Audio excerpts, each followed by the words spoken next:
No tengo nada para ofrecer, nada que te pueda sorprender, solo un corazón quebrantado una y otra vez.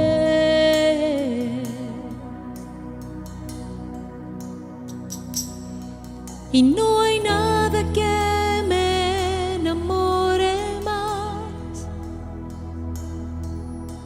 nada que me apasione más, solo tu presencia, solo tu mirada me hace suspirar.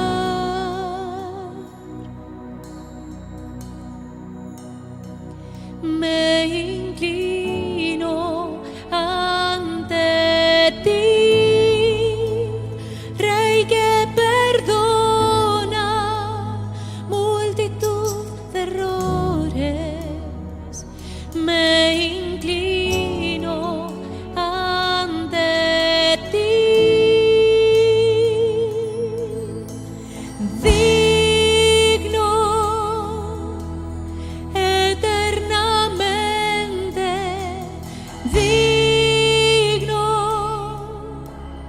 impresionante y digno. Solo ante ti yo me inclino. Señor Jesús, tú eres digno, eternamente digno.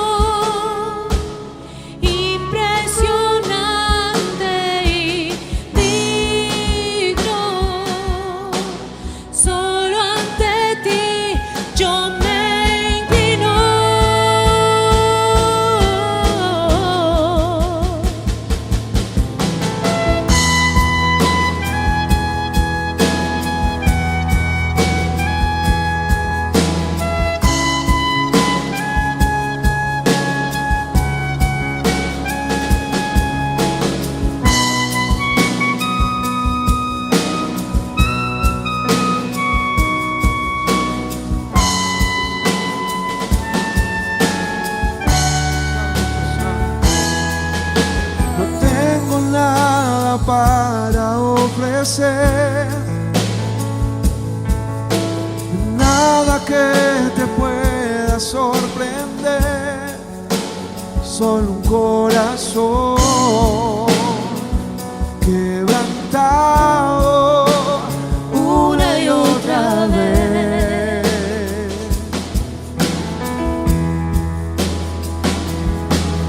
No hay nada que me enamore más, nada que me apasione más, solo tu presencia, solo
inclinamos ante ti, Señor.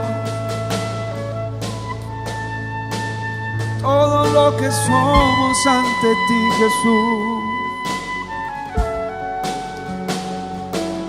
A tus pies, Señor.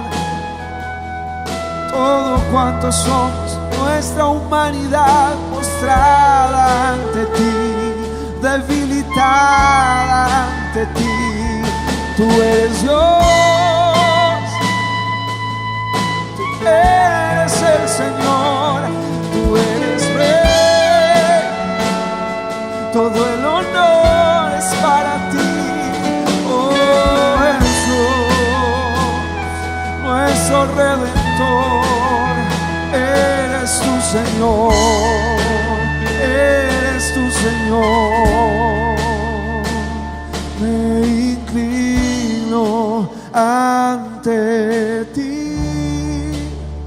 Rey que perdona multitud de errores. Me inclino ante ti, Rey que perdona multitud de errores. Me inclino ante ti, Rey, Rey que perdona multitud de errores. Me inclino ante ti, digno, digno, eternamente digno, impresionante y digno. Solo ante ti yo me inclino. Tú eres digno, tú eres digno, digno, eternamente digno, impresionante y digno. Solo ante ti yo me inclino. Nos inclinamos ante ti, Señor. Cada hogar, bendito Señor, que representa a tu iglesia, Señor, nos rendimos ante ti, Señor. Colocamos nuestras vidas delante de ti, Señor. Somos libres de toda condenación, de toda culpa, Señor. Nos rendimos delante del Dios que perdona multitud de errores. Dios soberano, Dios poderoso, Dios bondadoso. Declaramos los hogares llenos de tu bendición, Señor. Declaramos las relaciones en las familias, bendito Señor, llenos de libertad a través de tu perdón, bendito Señor. Declaramos hogares restaurados, Señor. Declaramos familias restituidas, Señor. Declaramos, Señor, que no hay un señalamiento de los errores entre familiares, Señor, sino que hay un entendimiento del Rey que perdona multitud de errores, Señor. Y hay un amor del Padre, Señor, en cada hogar, en cada familia, Señor. Y declaramos corazones transformados para la gloria y la honra tuya. Trae revelación, Señor, de tu corazón, Señor, que transforma las vidas y las aviva. En el nombre poderoso de Cristo Jesús, Señor, lo declaramos en tu nombre, Señor. Amén, Cristo Jesús, y amén, Señor.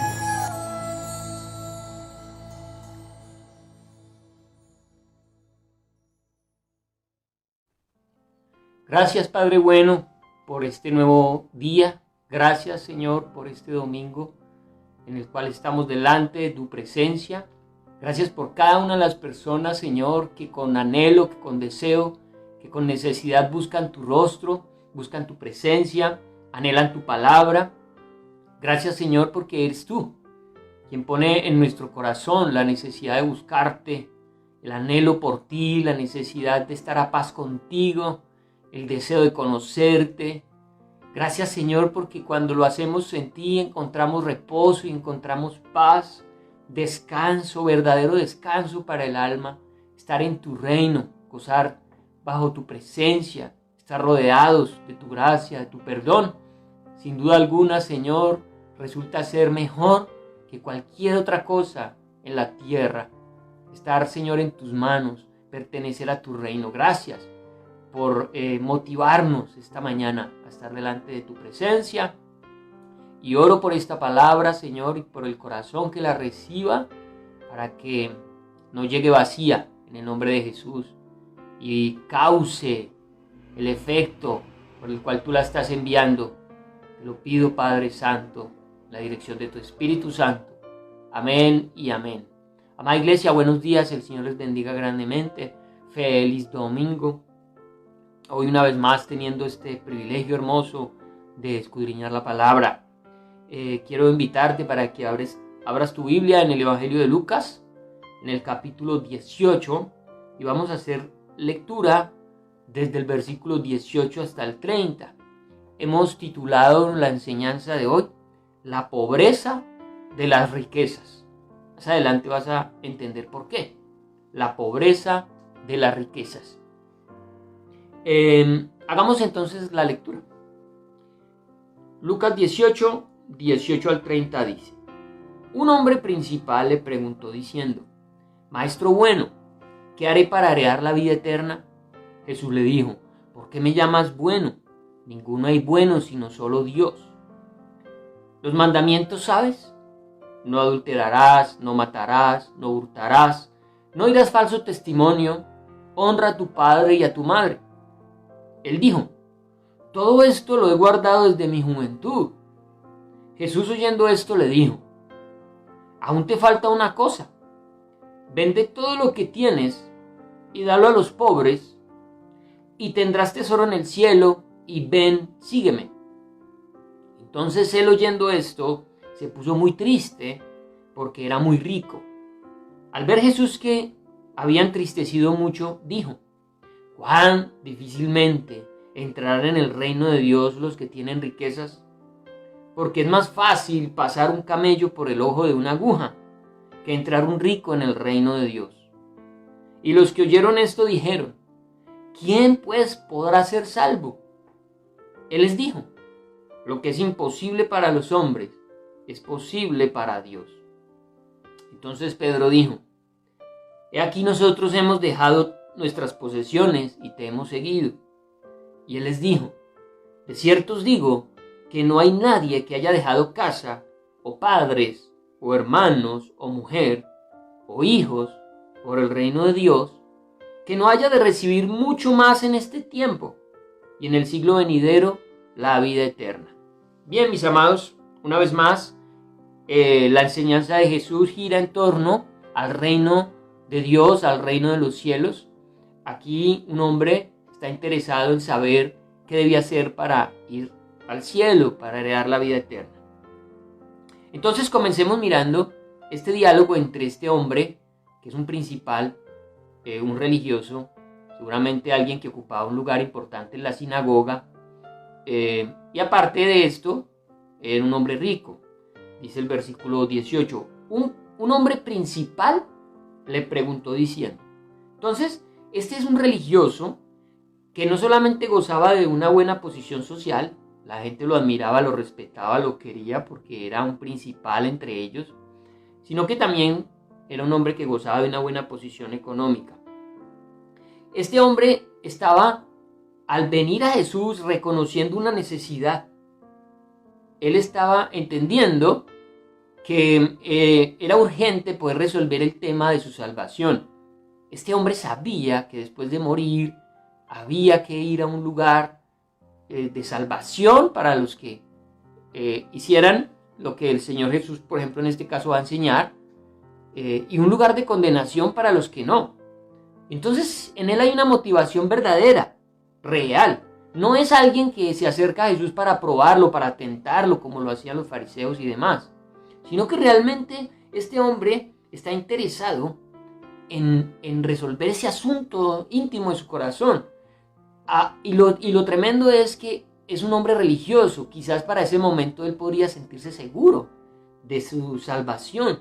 Tenía suficientes logros religiosos, pues lo habían llevado a ser principal en medio del pueblo. Y alguien así podría estar tranquilo, podría estar confiado.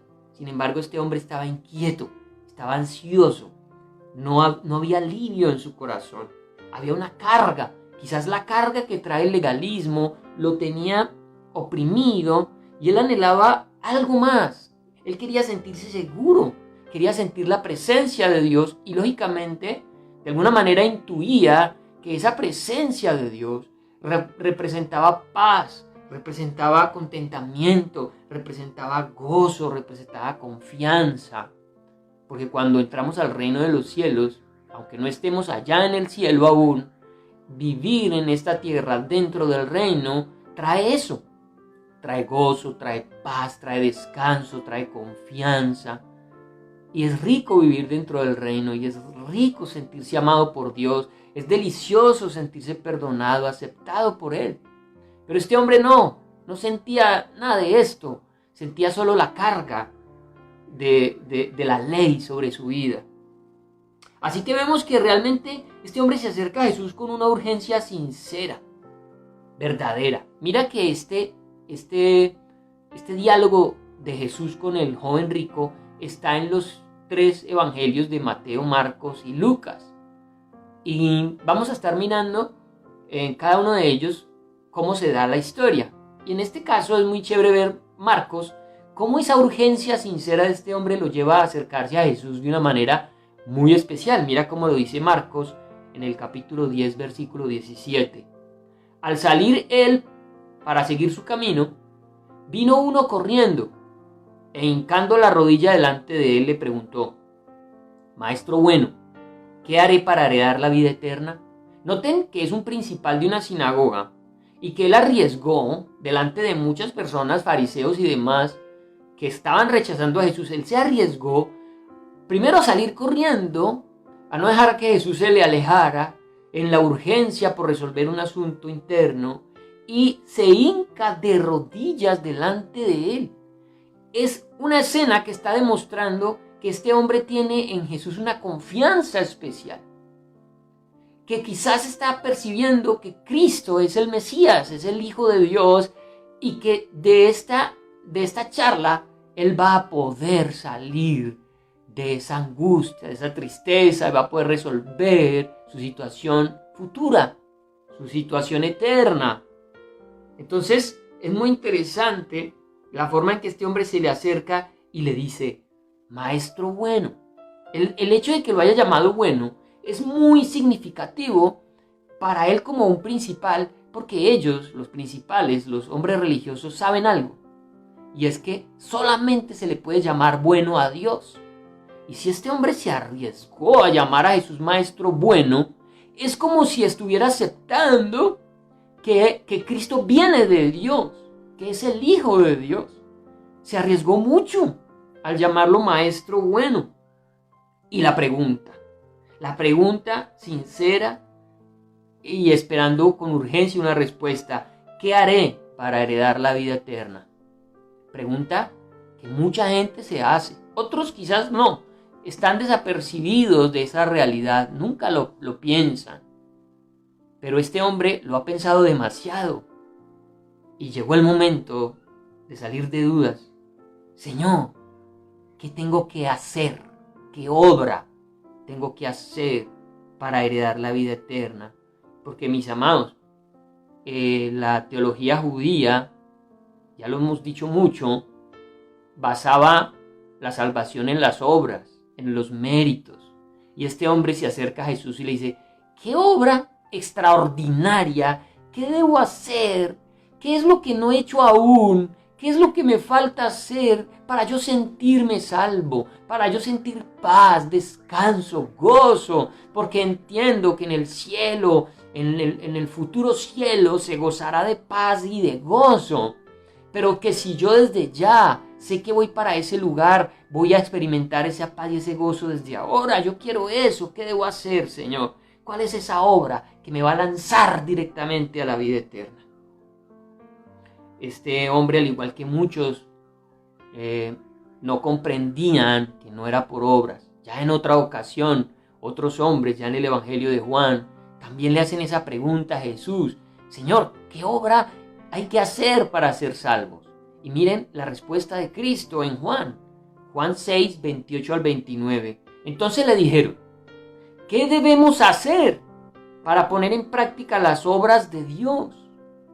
Respondió Jesús y les dijo: esta es la obra de Dios. O sea, si ustedes están buscando obras para justificarse, esta es la obra de Dios. Imagínense entonces estos hombres cuando abrieron sus ojos para saber, ¿qué hay que hacer? Y hoy las religiones del mundo están enseñando eso, obras, hacer cosas. Pero Jesús dice, respondió Jesús y les dijo: esta es la obra de Dios, que creáis en el que Él ha enviado. Ahí está, es la respuesta, es la solución. Es lo que seguramente Jesús va a intentar hablar con este joven rico. Le va a hablar y le va a decir: venga, no tienes que hacer una obra, tienes que creer en el que Dios ha enviado. Entonces se prepara Jesús para hablar con este hombre y comienza con una pregunta.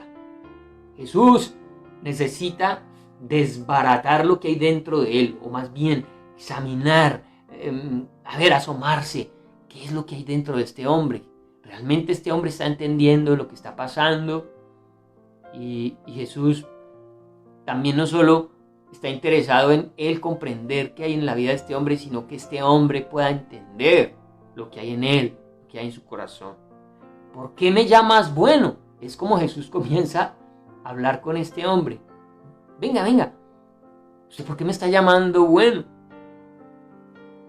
Porque ninguno hay bueno, sino solo Dios.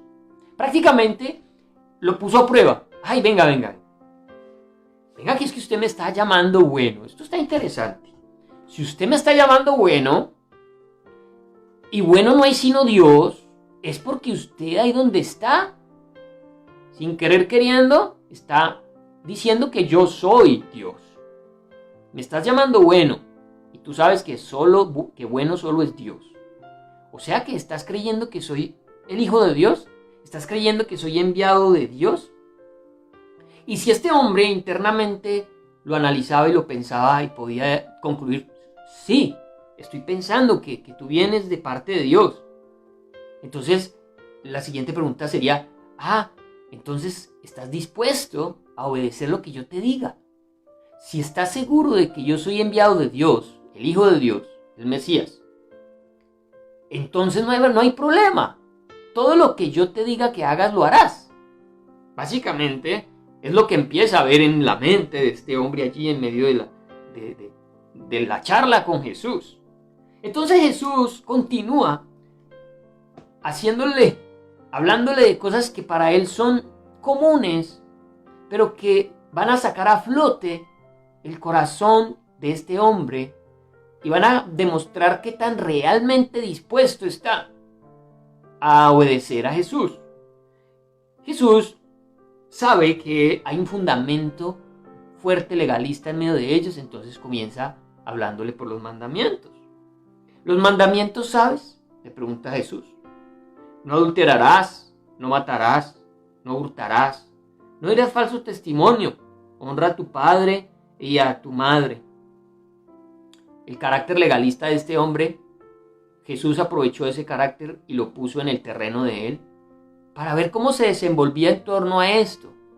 ¿Qué podía el hombre decir en torno a los 10 mandamientos o a estos 5 mandamientos que básicamente son los mandamientos que tienen que ver con nuestra relación con los hombres? Los 10 mandamientos tienen la relación de nosotros hacia Dios, pero también otros mandamientos hablan acerca de la relación nuestra con las personas. Por eso se resume en 2. Amarás al Señor tu Dios con todo tu corazón, con toda tu mente, con todas tus fuerzas. Y amarás al prójimo como a ti mismo. Allí están, en esos 2 grandes mandamientos se resumen los demás. Entonces Jesús le habla, ¿y cómo está tu relación con las personas? ¿Qué responde el joven? Él dijo, versículo 21, todo esto lo he guardado desde mi juventud. Entonces Jesús se queda mirándolo y le dice, ya. O sea que has cumplido con todo y no has fallado en nada. Y ahí el joven se había metido en el peor terreno que pudo haberse metido, y ha sido el terreno de la ley, el camino de ser justificado por la ley. Mis amados, hablemos de eso, hablemos de ser justificados por la ley. Romanos, el apóstol Pablo hace tremendo estudio en torno a ser justificado por la ley. Y va a demostrar que es el peor camino que una persona pueda hallar para alcanzar salvación. Y es el camino que el judío tomaba y que estos hombres principales y religiosos tomaban. El camino de ser justificados por la ley, por el cumplimiento de la ley. Pero quiero ir paso a paso. Romanos, capítulo 2, en el versículo 13, comienza el apóstol Pablo a traernos claridad. ¿Por qué no nos conviene tomar el camino de la ley para ser salvos? Porque este hombre, hasta este momento, está diciendo, Señor, todo eso lo he cumplido. Está contento porque él considera que no ha fallado. Pero mira la situación. Romanos 2:13. Porque no son los oidores de la ley los justos ante Dios. No son justificados los que oyen solamente la ley, sino los hacedores de la ley serán justificados, dice el apóstol Pablo. Que efectivamente, mis amados, si hay alguien que cumpla la ley a perfección, será justificado. Entonces, ese camino es posible. Sí. ¿Quieres hacerle? Dale. Pero más adelante te vas a dar cuenta porque no es el mejor camino. Y parece ser que fue el camino que este joven tomó delante de Jesús. El punto es, mis amados, que él debía haberse preguntado esto. Bueno, si estoy cumpliendo con todos los mandamientos, como estoy diciendo, seguramente mirando a Jesús, pensando él en todo lo que estaba pasando, ¿por qué no me siento tranquilo? O sea, los mandamientos, sí Señor, desde mi juventud no fallo en ellos. Pero este hombre hubiera podido decir, pero aún así no me siento bien. ¿Por qué no tengo paz? ¿Por qué no me siento tranquilo? ¿Por qué siento este vacío en mi alma? Muchas personas se han dedicado a eso, a cumplir solamente. Y en el cumplir van descubriendo que no los llena, que se siguen sintiendo vacíos. Muchas personas llegan a Jesús cansados de ser religiosos y lo han entendido. Han podido comprender que no se trata de cumplir, porque la gente ha encontrado muchos descanso, aparente descanso, en decir, es que yo ya fui a misa, yo ya cumplí. Yo ya hice tal obra de penitencia, yo ya cumplí con esto y yo ya cumplí con lo otro. Y pareciera ser suficiente para no sentir esa angustia en el alma y en el corazón y ese vacío.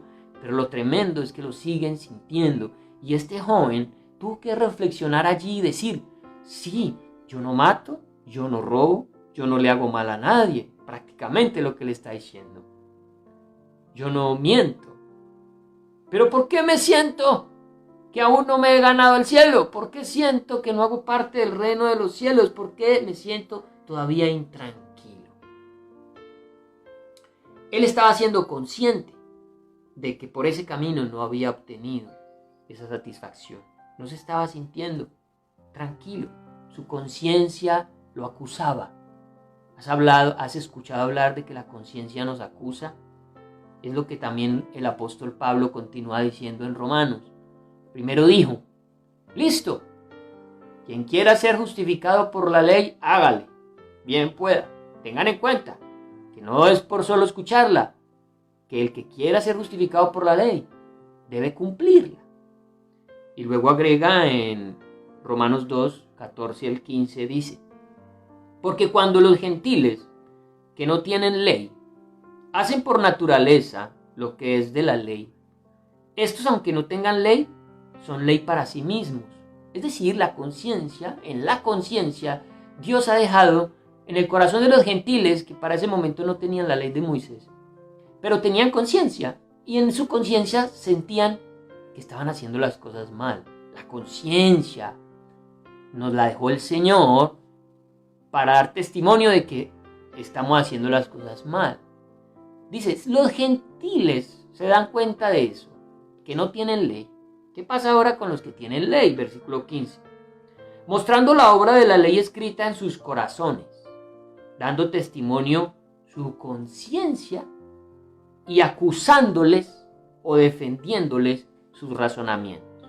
Pues si un gentil siente que la conciencia lo acusa o lo defiende y razona en frente de su diario vivir, ¿por qué este hombre judío principal no iba a ser también acusado por su conciencia? Efectivamente, eso era lo que el hombre estaba experimentando. Yo, ¿por qué cumplo los mandamientos, pero siento que mi conciencia aún me acusa? ¿Saben por qué, mis amados? Esta es la realidad en torno a este camino de la ley, en torno a tratar de justificarnos por las obras. Y esta es la realidad en torno a escoger el camino del legalismo, de la ley de las obras. Romanos, dice el apóstol Pablo, la realidad de todo esto para ir aterrizando el tema. Romanos 3, 19 al 20 dice, pero sabemos que todo lo que la ley dice, lo dice a los que están bajo la ley, para que toda boca se cierre y todo el mundo quede bajo el juicio de Dios. Todos estamos bajo el mismo juicio, tanto gentiles como judíos, ya que por las obras de la ley, y aquí parece haber una contradicción, porque había dicho el apóstol Pablo al principio que el que guardara la ley sería justificado por ella. Pero ¿saben? Cuando ustedes continúan leyendo el texto en Romanos, él dice, el problema es que no hay ni uno, no hay quien haga el bien, no hay ni siquiera una sola persona que sea bueno. Nadie es capaz de cumplir la ley. Escoger el camino de la ley es el peor negocio para ser justificados, porque no ha existido sobre la faz de la tierra un solo hombre capaz de cumplirla a plenitud. El único fue Jesús. Él pudo cumplirla plenamente, y a razón de eso es que Él pudo pagar en la cruz por ti y por mí. Él fue el único capaz de hacerlo. Ningún otro ser humano, según el apóstol Pablo, es capaz de hacerlo. Y aquí este hombre rico está queriendo decirle a Jesús, yo sí estoy siendo capaz. Sin embargo, su conciencia le está diciendo, venga, pero si es capaz, ¿por qué todavía no se siente salvo? Y es por lo que está explicando el apóstol Pablo. Ya que por las obras de la ley, ningún ser humano, ninguno, será justificado delante de él. Mis amados, no busquen el camino de la ley de las obras, no busquen el camino de las penitencias, no busquen el camino de pagar promesas, no, nada de eso te podrá llevar a la salvación, ya que por las obras de la ley ningún ser humano será justificado delante de él, porque por medio de la ley es el conocimiento del pecado. ¿Para qué sirve entonces la ley? La ley nos sirve a nosotros solamente para decirnos que somos pecadores.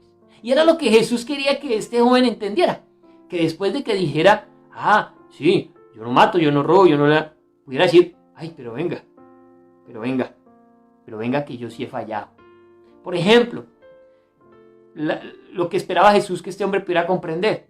Jesús dijo, no adulterarás, dice la ley, mas yo os digo, cualquiera que mire a una mujer para codiciarla, ya adulteró con ella en el corazón. Por eso es que pretender nosotros decir que guardamos la ley a plenitud y que nunca fallamos es un engaño y es una mentira, porque pecamos de pensamiento, ¿sí o no? De obra, pecamos de omisión también, pecamos, todo el tiempo pecamos. Jesús dijo, no matarás, dice la ley, no matarás, pero yo os digo, cualquiera que llame fatuo a su hermano, que se enoje contra su hermano, que entre en pleito con otra persona, ya es culpable de juicio. Entonces, amados, ¿quién no se ha enojado con alguien? ¿Quién no ha peleado con alguien? ¿Quién no ha sentido ira contra otra persona? Mis amados, realmente el camino de la ley es muy complejo. Pero este joven no lo estaba entendiendo, no estaba comprendiendo que él no se podía justificar delante de Jesús diciéndole: todo eso lo he guardado desde mi juventud, desde que soy niño, desde que lo entendí, no he fallado en nada de esto. No estaba reconociendo que en él había pecado. Primer gran problema en este ring de boxeo espiritual, en este hombre que con una necesidad real se acercó a Jesús, pero que estaba siendo engañado por su alma, al pretender considerarse justo por guardar la ley. Pero aquí ya el hombre va perdiendo 1-0, porque él ha debido, en ese diálogo con Jesús, decir: sí, yo he fallado, yo he pecado, yo reconozco que soy pecador. Mira, primera cosa que hay que hacer para ser salvos: no apoyarse en las buenas obras o en la ley. No te apoyes en que eres bueno, que no matas, no robas ni nada de eso. Reconoce que has pecado de pensamiento, que has pecado de muchas maneras. Y si no lo haces, para ti no hay entrada en el reino de los cielos. Ese es el primer paso. Escoger entonces el camino de la ley es el peor camino. ¿Por qué? Santiago, capítulo 2, versículo 10, nos dice: porque cualquiera que guardare toda la ley, pero ofendiere en un punto, mi amado, ofendiere en una sola cosa, en una bobada. Nunca se acostó con otra mujer que no fuera su esposa, pero deseó a otra mujer. Ya, con eso fue suficiente, dice aquí la palabra. Porque cualquiera que guardare toda la ley, pero ofendiere en un punto, se hace culpable de todos. Mi amado, con que hayas fallado en uno, ya eres culpable de todos. Ay, ¿cómo así?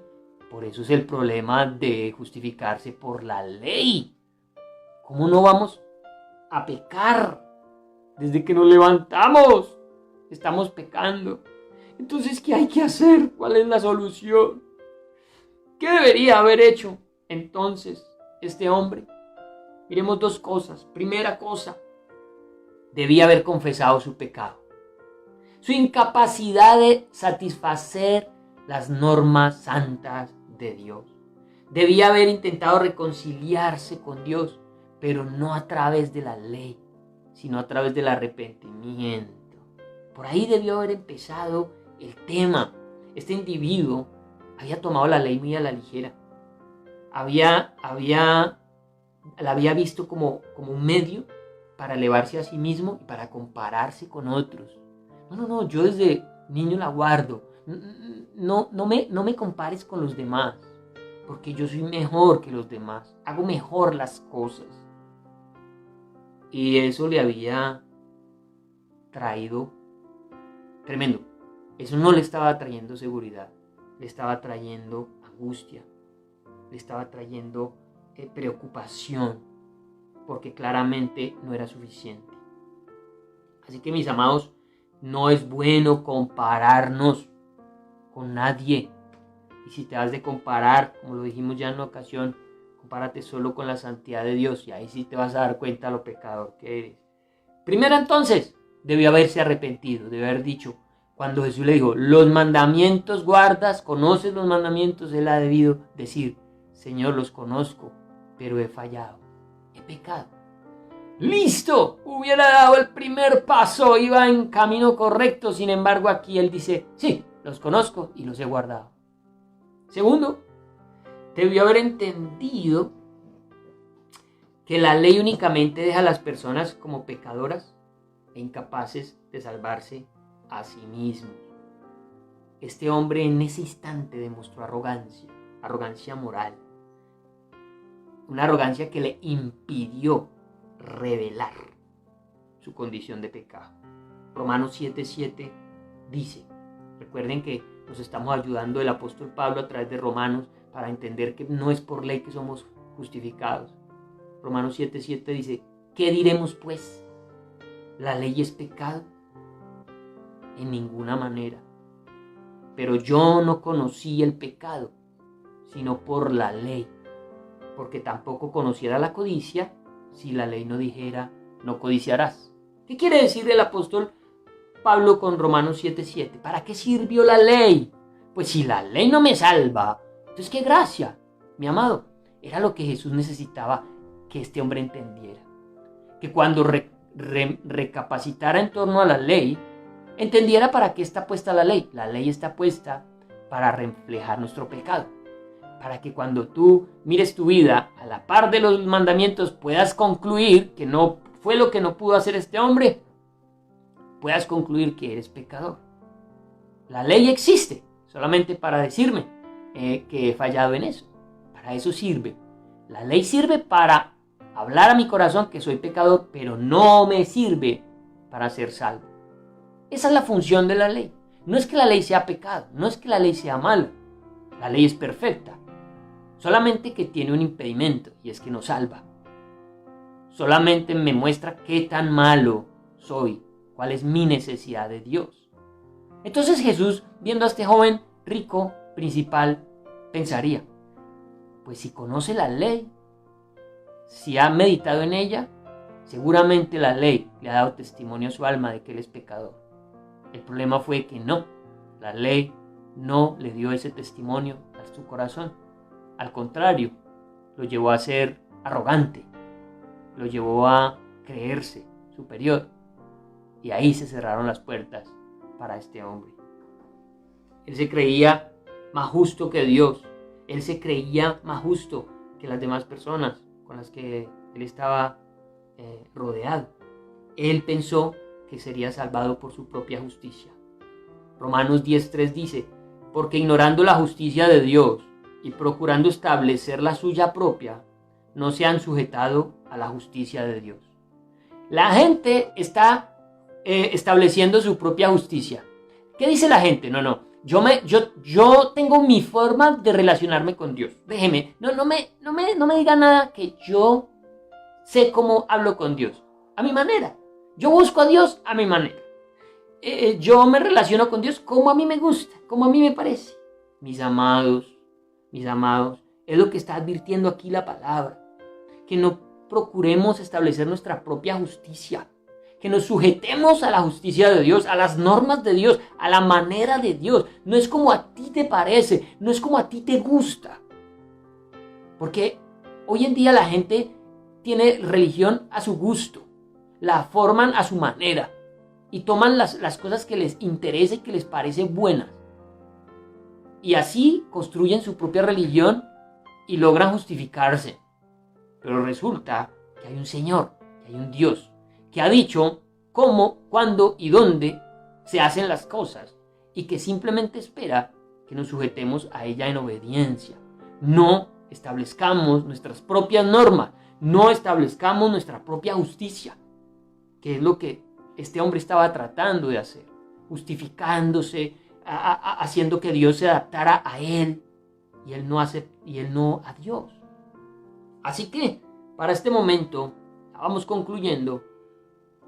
Tenemos esto, que los requisitos para la salvación son, primero, creo que quedó expuesto ya, primer requisito para ser salvos, según lo que hemos visto hasta ahora, no es a través de la ley, no es buscando ser salvos a través de la ley. El primer requisito para ser salvos es a través de la fe, es a través no de las obras, sino de la fe en Jesús, reconociéndolo como Señor y Salvador, como al parecer este hombre inició la charla, reconociéndolo como Dios, Maestro bueno, pero luego se escudó en su propia justicia y ahí perdió el año.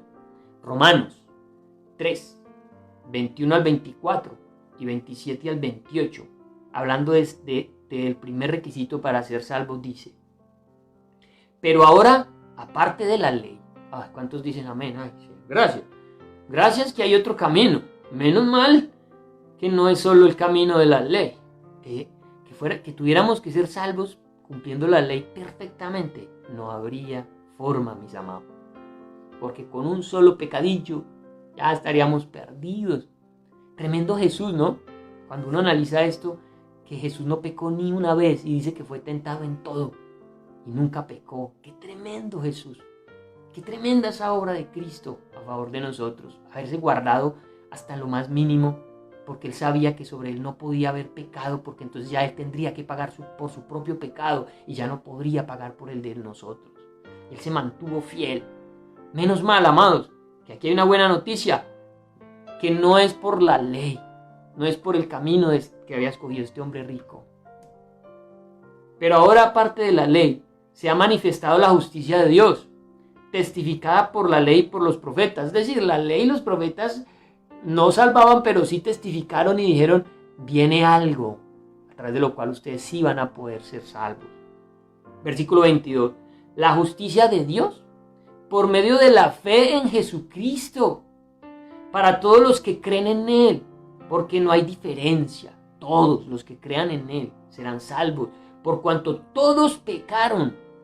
Todos, no hay nadie que por ley se salve. Y están destituidos de la gloria de Dios. Ese es el estado de las personas sin Cristo. Versículo 24. Siendo justificados gratuitamente por su gracia. Gratis. Las cosas gratis. ¿Te gustan las cosas gratis? Ahora imagínate. Este joven rico no estaba entendiendo que no había que hacer obras. Que lo que iba a recibir, la salvación y la vida eterna, lo iba a recibir gratuitamente. Solo que creyendo en Jesús. Solo creyendo en ser justificado por Él. Siendo justificados gratuitamente por su gracia mediante la redención que es en Cristo Jesús.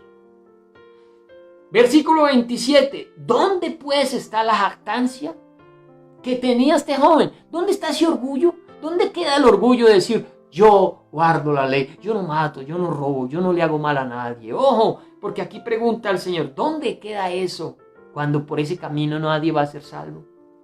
Queda excluida. Dice, ese camino queda excluido. ¿Por cuál ley? ¿Por la de las obras? No, dice el Señor aquí a través del apóstol Pablo, sino por la ley de la fe. Versículo 28, conclusión, primera conclusión. Concluimos, pues, que el hombre es justificado por fe sin las obras de la ley. Aquí, cuando el Señor lo puso a escoger en ser justificado por la ley, por la fe, porque él empezó por la fe, Señor, maestro bueno. Pero Jesús le dice, vamos a ver qué tanta fe tienes. ¿Conoces los mandamientos? Sí, Señor, yo los guardo todos. En vez de decir, Señor, perdón, he fallado, he fracasado. Y hubiera continuado en ese camino de fe, hubiera continuado hacia la salvación. Pero ese orgullo religioso le cerró la puerta. Primero, entonces, estamos mirando requisitos para la salvación. El primero, no caminar en ley, sino en la fe en Jesucristo. Y el segundo requisito, solo dos, sometimiento completo a Cristo. Y es lo que sigue en el diálogo de Jesús con este hombre. Listo, primer round. Fracasó el muchacho en la primera respuesta. Segundo, bueno, vamos a ver qué tan dispuesto está a obedecer. Ojo, la persona que se acerca a Cristo en fe, esa persona queda capacitada por Dios para obedecer lo siguiente. Si tú le pides a alguien que no cree en Jesús y que se fundamenta en sus obras, que obedezca, le va a quedar difícil. No, imposible. Necesitas creer en Jesús primero para poder obedecer. Ese es el orden. Fe y luego obediencia. Ahora vamos para la obediencia. ¿Cómo fracasó este hombre? En la fe fracasó al intentar justificarse por la ley y no por Jesús. Y en la obediencia, ¿cómo le fue? Miremos, versículo 22. Jesús, oyendo esto, le dijo, aún te falta una cosa. Ya que estás tan legalista y que quieres hacer obras, pues entonces te falta una cosa. Vende todo lo que tienes y dalo a los pobres, y tendrás tesoro en el cielo. y ven, sígueme, obedéceme, camina conmigo, haz lo que yo te pido que hagas. ¿Estás dispuesto? De pronto, para ese momento, este hombre hubiera tenido una segunda oportunidad de parte de Jesús. Y bueno, aunque fracasó en la primera, miremos si es capaz de la segunda. Mis amados, creo que esta segunda es más difícil. Si la persona no se ha humillado y no ha reconocido su pecado, le va a quedar muy difícil obedecer la palabra de Dios. ¿Cuántas personas hay leyendo la Biblia que no se han arrepentido? Por eso no la entienden, no la comprenden y les parece imposible cumplirla. Pero cuando uno se ha humillado delante de Dios y ha reconocido urgentemente su pecado y sabe que va camino a la muerte, el Señor le pide algo y uno ¿qué dice? Ay, Señor, listo. Está difícil, está duro, pero lo quiero hacer. Voy a esforzarme por obedecerte, Señor. Ya no es por obra como tal, porque ya está basado en la fe, ya está fundamentado en la fe. Y saben, cuando estamos en la fe y en la gracia, tenemos de parte del Espíritu Santo la fuerza y la capacidad de obedecer. Lejos de ahí no se puede obedecer. Entonces, ¿qué le propuso el Señor a este joven? Le propuso abandonar sus prioridades terrenales. Mira, eso se lo va a pedir Jesús a todos. Todos los que se acerquen a Jesús arrepentidos, con un corazón arrepentido y humillado, recibirán de parte del Señor algo como, listo, ahora tienes que vivir para mí, ahora yo soy tu Señor. Tienes que renunciar a tus prioridades terrenales, todo debe quedar en un segundo plano. Eso fue lo que Jesús le dijo, vas a abandonar esas prioridades, te vas a despojar de todo lo que te importa, para que ahora solo importe yo. Y no solamente para él implicaba en ese momento deshacerse de sus riquezas, sino que también sabía que esa decisión lo iría a poner en problemas con la familia. ¿Qué iría a pensar la familia si lo ve haciendo lo que Jesús le pidió que hiciera? Que vendiera todo y lo repartiera a los pobres. Seguramente la familia lo desheredaría. No, eche para allá. Nosotros no queremos saber nada. Usted se volvió loco. Usted dejó la ley, dejó la ley de Moisés y se puso a seguir a Jesús, yo no sé. Porque cuando tú decides seguir a Jesús, mucha gente va a querer decirte chao, ya no quiero andar con usted. Y tú vas a tener que tomar decisiones. Si estás realmente interesado en la vida eterna, si para ti la vida eterna tiene algún precio, algún valor, si realmente sabes lo que significa ser salvo, la persona que entiende eso no va a tener ningún problema en renunciar a cualquier cosa que el Señor le pida, con tal de ganar la vida eterna. Ahí estamos peleando con el Señor, que nos ha dicho, deja eso, suelta eso, no camines más por ahí, esa relación no te conviene, ese vicio no te conviene, esa persona no te conviene. Y nosotros, tercos, desobedeciendo, buscando salirnos con la nuestra.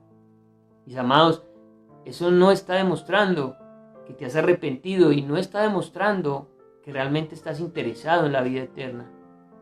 Tremenda prueba la que le pone el Señor a este hombre aquí.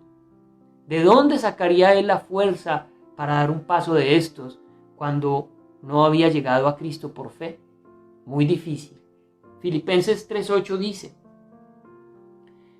el apóstol Pablo hablando acerca de esto, porque el apóstol Pablo está enseñando de algo que él hizo, decisiones que él tomó. O sea, él se pone como ejemplo que a él también le tocó abandonar cosas por Cristo. Miren, Filipenses 3:8 dice, y ciertamente aún estimo todas las cosas como pérdida por la excelencia del conocimiento de Cristo Jesús mi Señor, por amor del cual he perdido todo y lo tengo por basura para ganar a Cristo. Mis amados, el apóstol Pablo era un fariseo de fariseos, hacía parte del gobierno romano, era un hombre estudiado, tenía una posición económica buena, una posición social buena, respetado, amado, en fin.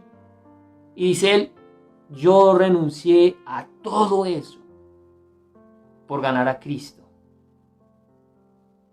Este hombre, sí hubo un joven rico, sí hubo un hombre que se acercó al Señor arrepentido, sí hubo un hombre que fue capaz de dejar esas cosas por él, y fue el apóstol Pablo. Es un ejemplo de alguien que renunció a todo lo que el mundo ama y anhela por ganar a Cristo, por ganar la vida eterna. Así que, mis amados, ¿estaría dispuesto este joven a someterse al señorío de Jesús a tal grado? Pregunta, ¿era la vida eterna tan valiosa para que confesara a Jesús como Señor? ¿Y era tan valiosa para que lo pudiera demostrar a través de la obediencia? ¿Viniste a preguntarme qué debes hacer para heredar la vida eterna? Te estoy respondiendo. ¿Te interesa? ¿Te interesa la vida eterna? Reacción del joven, versículo 23. Entonces, él, oyendo esto, se puso muy triste porque era muy rico. Mateo, que habla también de esta historia, lo redacta así en el versículo 22, Mateo 19, 22. Oyendo el joven esta palabra, se fue triste porque tenía muchas posesiones. En Lucas pareciera que se quedó ahí, pero no. Él se fue. Él dijo, por aquí no fue. Esto no es lo que yo esperaba. No soy capaz. No lo comprendo, no lo entiendo. Mi corazón no lo admite. Es una exigencia demasiado alta. ¿Cuántas personas, amados, se han acercado a Jesús para tener simplemente que decirle, Señor, esto no es para mí, gracias, en otra ocasión será? Bendito Dios que nos hemos dado cuenta que el Señor vuelve y anuncia, y vuelve y pasa, y vuelve y toca la puerta, y quizás después de ser molido y trillado puedas tú aceptar al Señor en tu corazón.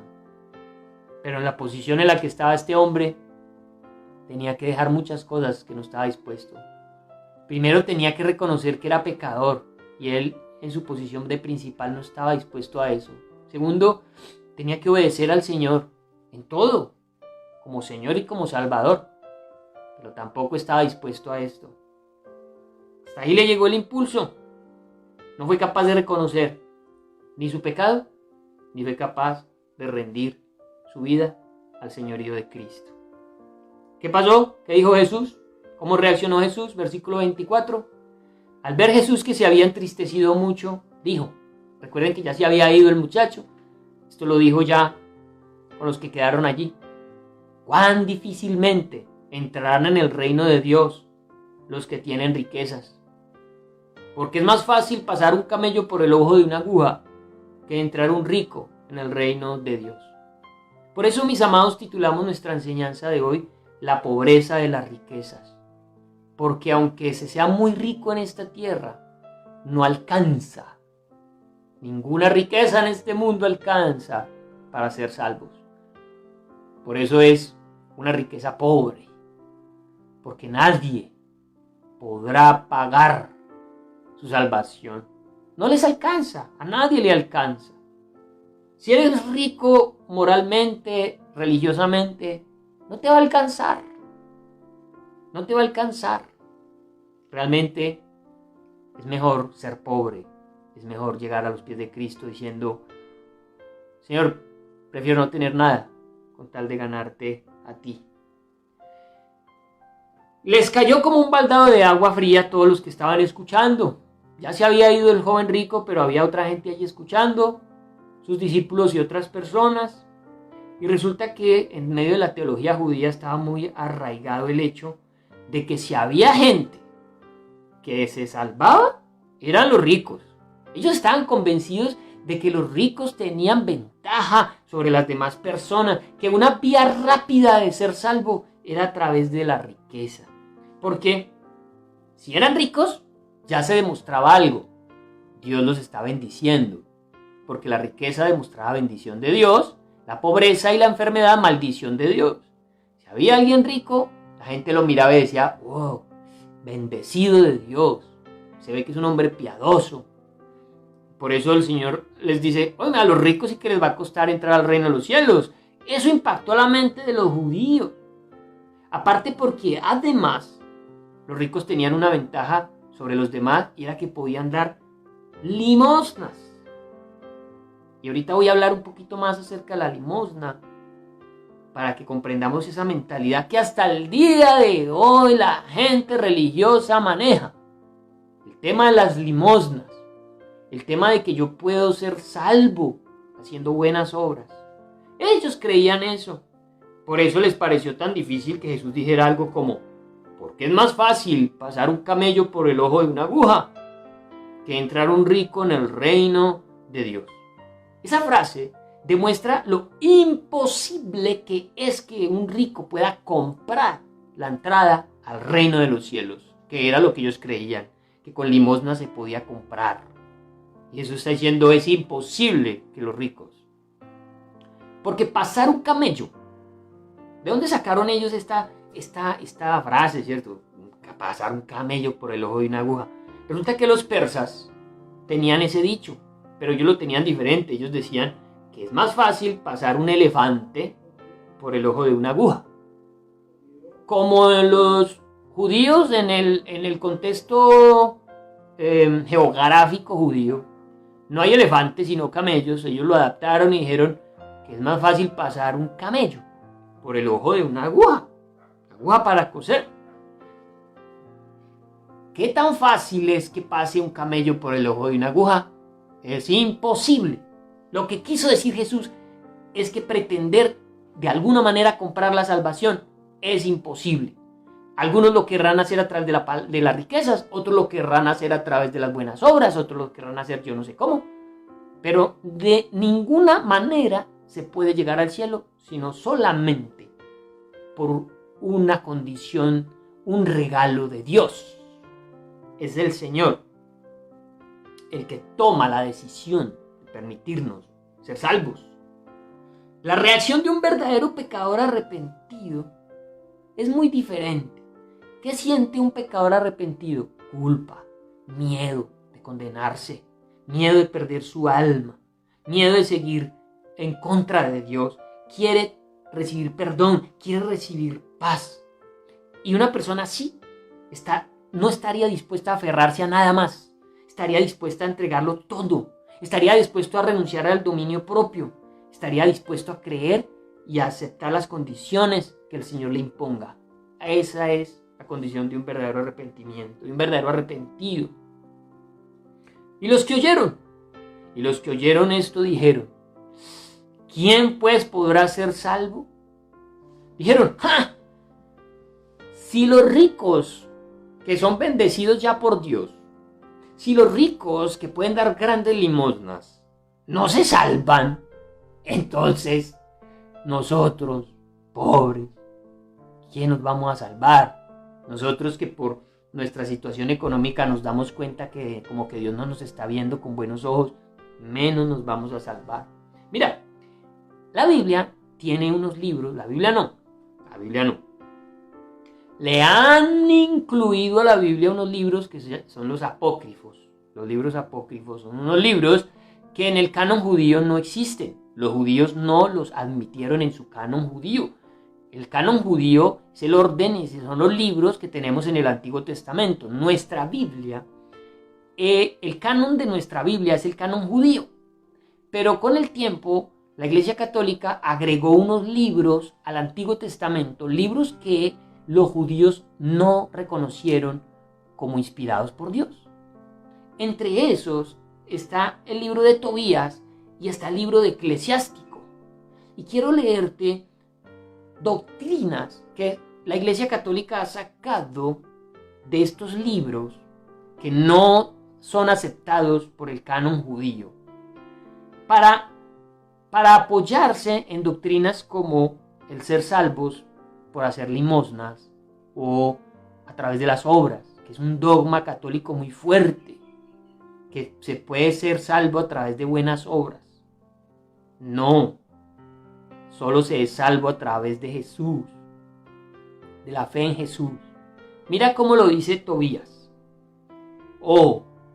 Que lo que voy a leer no es Biblia, son libros que no hacen parte de la Biblia. Tobías 12, del 8 al 9, dice: buena es la oración con ayuno, y mejor Oiga pues, mejor que la oración y el ayuno, y mejor es la limosna con justicia que la riqueza con iniquidad. Mejor es hacer limosna que atesorar oro. La limosna libra de la muerte y purifica de todo pecado. Los limosneros tendrán larga vida, o las personas que den limosna tendrán larga vida. La Iglesia Católica tiene estos libros porque apoyan su teología con este tipo de cosas y le enseñan a la gente a dar limosna, porque de esa manera, según ellos, la Biblia se libra de la muerte y purifica todo pecado. Que la limosna purifica todo pecado. ¿Eso dónde está en la Biblia, mis amados? La ley, vimos, nadie podrá ser salvo por la ley. Es solo por la fe en Jesús. Y hay otro texto, en Eclesiástico 3:30, dice la palabra. El agua, dice la palabra, no, dice este libro apócrifo, Eclesiástico 3:30. El agua apaga el fuego que arde, y el dar limosnas consigue el perdón de los pecados. ¿Qué es eso? ¿Qué es eso, por Dios? Con razón los judíos no aceptaron esos libros. Es que con que un libro de estos, así sea muy bueno y muy bonito, tenga tan solamente un versículo como estos, ya da razón para que no existan en la Biblia. Suficiente razón para que no hagan parte de la palabra de Dios. Que la limosna consigue el perdón de los pecados. Eso es lo que mucha gente cree. Y ahí están justificándose a través de las obras que hacen hacia los pobres para alcanzar el reino de los cielos. Hay sorpresa que se van a dar cuando delante de Dios no puedan justificarse, porque nadie será justificado por la ley ni por las obras delante del Señor. Solo los que han sido cubiertos por su sangre. Respuesta de Jesús para terminar, versículo 27. Él les dijo: lo que es imposible para los hombres es posible para Dios. Sí, ustedes ahora ven lo que estoy diciendo, dijo Jesús, que es imposible que un rico se salve por sus propios medios. Pero lo que es imposible para ellos es posible para Dios, porque Dios puede tocar el corazón de un hombre así y puede darle vida eterna. Es el toque de Dios, es la gracia de Dios lo que hará que un rico se salve, no su riqueza. Juan 6:44 habla acerca de ese acto soberano de Dios, que es el único del cual dependemos para ser salvos. Juan 6:44: ninguno puede venir a mí si el Padre que me envió no le trajere, y yo le resucitaré en el día postrero. Es decisión de Dios atraer a quien Él quiere a su presencia y a su salvación. Si hoy estás haciendo parte del reino de los cielos, déjame decirte que no fue porque eras muy bueno, muy santo y muy puro, o muy bonito. Simplemente es porque un día el Señor decidió, el Padre decidió atraerte a Jesús. Fue una decisión de Él, soberana, y puso en tu corazón todo lo necesario para que te arrepintieras, porque es que ni siquiera el arrepentimiento es nuestro, eso es un don de Dios. El venir con fe a Jesús es un don de Dios. Entonces Pedro, que siempre aparece, ¿sí o no? Pedro salió a decir: uy, Señor, venga, ¿y ahí cómo vamos nosotros? Él se ve. Entonces Pedro dijo, versículo 28, he aquí, nosotros hemos dejado todas nuestras posesiones y te hemos seguido. ¿Cómo vamos ahí? Jesús no lo recriminó. No le dijo: vea este tan conchudo, ¿cómo se atreve usted a decirme eso? Que estoy comprometido con usted. No, el Señor le pareció como normal la actitud de Pedro y le responde con una promesa para ti y para mí. La promesa de aquellos que se han acercado a Jesús, reconociendo su pecado, en fe que Él es el Salvador, y diciéndole: mi vida es tuya, tú reinas sobre mi vida. Para esas personas es esta promesa. Versículo 29, y Él les dijo: de cierto os digo que no hay nadie que haya dejado casa, o padres, o hermanos, o mujer, o hijos, por el reino de Dios, que no haya de recibir mucho más en este tiempo, en esta vida. Hay promesa para esta vida. Y en el siglo venidero, la vida eterna. Mis amados, cuando tú entras al reino de los cielos, entras a vivir la vida en plenitud. No es que el Señor te vaya a dar, porque por ejemplo Marcos creo que es el que dice, recibirás 100 veces más. 100, imagínate 100 esposas, 100 suegras, 100 casas. No, está hablando es de la plenitud de la vida. ¿Cómo vas a vivir esta vida? La vas a vivir en gozo y en paz. El Señor no te va a faltar con nada. Vas a disfrutar la vida. Y lo mejor, cuando esta vida termine, irás al reino de los cielos. No hay nada que perder. Este joven rico se fue sin escuchar esto. Se quedó sin saber que valía la pena. Que venir a Cristo era lo mejor. Y que dejarlo todo por Él vale siempre la pena. Mira, todo lo que el Señor te está pidiendo que dejes, déjalo. Déjalo, no pelees más. Sé obediente. Acepta la voluntad de Dios para ti. Te va a convenir para esta vida y para la venidera. No tengas temor. Confía. Déjate gobernar por Cristo. No gobiernes tu propia vida. Quien gobierna su propia vida no podrá ser salvo. Y no es mal negocio dejarse gobernar por Cristo. Yo sé que el apóstol Pablo nunca valoró lo que dejó ahora por estar con Jesús. Él sabía que estar con Jesús era mucho mejor que cualquier honra, cualquier riqueza terrenal. Nada de eso se compara a la experiencia del gozo y de la paz que trae vivir con Cristo. Estar en el reino de los cielos es lo mejor que te puede pasar y que me puede pasar. Y vale la pena cualquier cosa que tengas que dejar por ese reino, por esa vida eterna, por estar con Cristo. Te animo para que, primero, reconozcas tu pecado y segundo, permitas que Dios reine en tu vida, que Él sea el Señor de tu vida, y que no tengas temor, que es el mejor negocio que puedes hacer. Menos mal, y esto no es por ley, menos mal, y esto no es por obras, para que nadie se gloríe. Unos se gloriarían, otros no podrían, otros dirían, ni yo cómo, no me alcanza, no soy capaz. Menos mal, esto es por gracia, menos mal, esto es por amor de Él. Si Él te ha llamado, no pierdas esa oportunidad. Si Él ha tocado tu corazón, no te sueltes.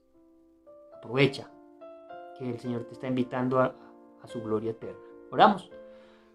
Padre, gracias por habernos abierto las puertas de la salvación. Muchos, como este hombre rico, quisieron entrar por ella y no lo lograron. Muchos han intentado de muchas formas alcanzarlo sin éxito. Hoy nosotros estamos en Él. Nos llamaste, quizás en el momento más triste de nuestra vida, cuando no teníamos nada que perder. Y te dijimos, sí, Señor, claro, estamos tan perdidos. Tú tiraste un salvavidas. Pero yo sé que en el camino, cuando muchas cosas comenzaron a funcionar, tú pedías eso. Y estás pidiendo cosas de nosotros. Y creo que lo más lógico es que nosotros aceptemos tu señorío. Si ya un día te abrimos el corazón, te pedimos perdón, también ahora debemos dejarte gobernar nuestra vida. Así que yo oro, Padre, para que en todo lo que tenemos que ser obedientes, seamos obedientes. Podamos escuchar tu voz y caminar hacia esa obediencia, porque vale la pena agradarte. Vale la pena para esta vida y la venidera. Porque eres digno de que vivamos para ti, de honra, de gloria. Y porque es maravilloso, es el mejor negocio poder entregar nuestra vida rendida a tus pies.